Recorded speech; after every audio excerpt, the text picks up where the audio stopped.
ponencia trata sobre la visión moderna de la cadena de suministro, las tendencias de cómo conseguir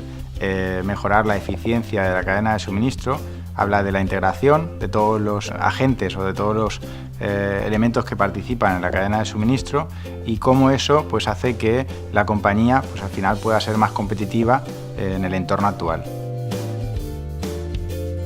Destaco mucho una de las líneas actuales de mejora, que es lograr que todos los agentes, todos los partícipes, sean proveedores, sean partes integrantes de la cadena de suministro en la empresa o incluso el cliente final, hablen un solo idioma, tengan un canal de comunicación que les permita compartir